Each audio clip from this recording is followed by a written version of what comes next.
Hi, Ingrid. Hi. We got a few questions from staff this month.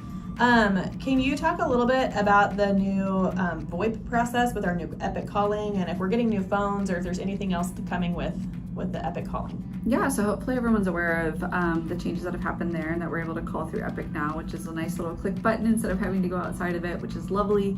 I think it's working a lot easier for most people.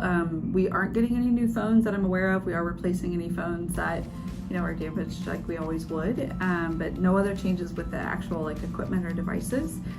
There were some initial kinks, but I think we've worked them all out yet so far, and if you're experiencing something, just make sure to escalate.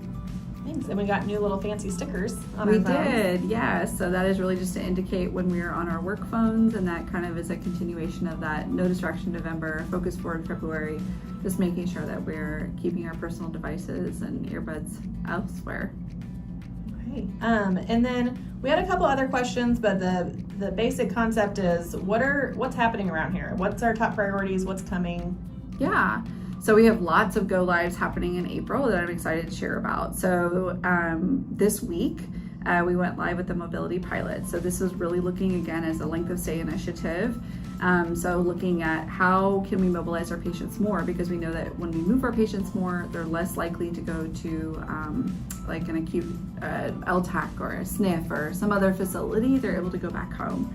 So that pilot started this week, and we're excited to see kind of the results of that. We also started our wound prevalence audits. So that's something that our wound care team has taken on, and is really exciting to help prevent any pressure injuries, because we know that that's a huge focus for us this year, along with length of stay. Hopefully you'll have noticed that the Med Intermediate went live with their Tier 1 huddle in early March, and then the rest of the units, as well as the ED and ICU, are going live with Unit 1 huddles on 4/1. And several of the other ancillary areas are also going live, like radiology and rehab. And the intent there is to really have a good flow of information in an escalation process. So there's a binder now that has all sorts of education on important dates. And again, that's intended to be in place before World Cup, and to make sure that we have a great way to share information and be ready for our shift in front of us. The last thing that is kind of a new change is related to some alternative care areas for our ICU patients. So we are able now to formally put a select number of diagnoses into CVRU that are considered low acuity ICU, and that will start on 4/6. And that is, again, prepping for whatever is yet to come with World Cup or other things, and just helping us make sure that we have the ability to take care of our patients.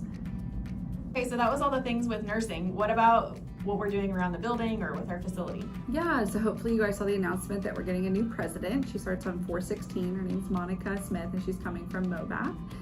She was a COO there for years, and then also spent some time in Columbia at one of the hospitals there as well, so that's exciting. I know I keep getting lots of questions about the 6th floor and the expansion that we have. It's still in initial approvals.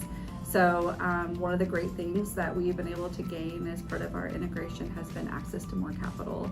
And St. Luke's North, St. Luke's Hospital, and St. Luke's East all had really big capital expansion projects that were approved over the 26-27 capital year. So North is starting with their go live that's expanding their ED and then building some towers there. And so we're kind of phasing that out. So we are slated still to have everything occur. We're just waiting kind of for North to get started and then to go from there. And then I also get lots of questions about the World Cup. So hopefully you guys all know that it's a 45-day period spanning between June and July. We've limited PTO, we've added extra shifts to make sure that we're staffed up and have the ability to take care of whoever comes in. I think it's still kind of a big question. We've heard, stats of anywhere between 600,000 and 1.2 million people who might be visiting Kansas City during this time, coming early, leaving late, and we are learning what to expect.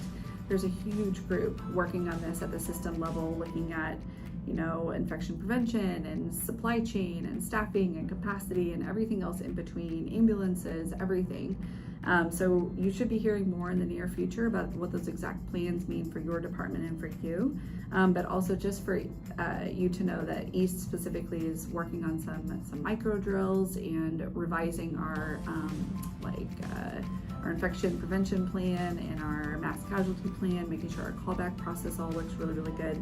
so that we're prepared for whatever comes, since we do know that, you know, bars are going to be serving 23 hours a day, and there's going to be a bus drop-off really near Assembly Summit, and you know, we don't have great public transportation and lots of different languages and cultural you know, like compassion and capability and understanding for whoever comes and what they might need. So figuring all of that out, and you'll hear more soon.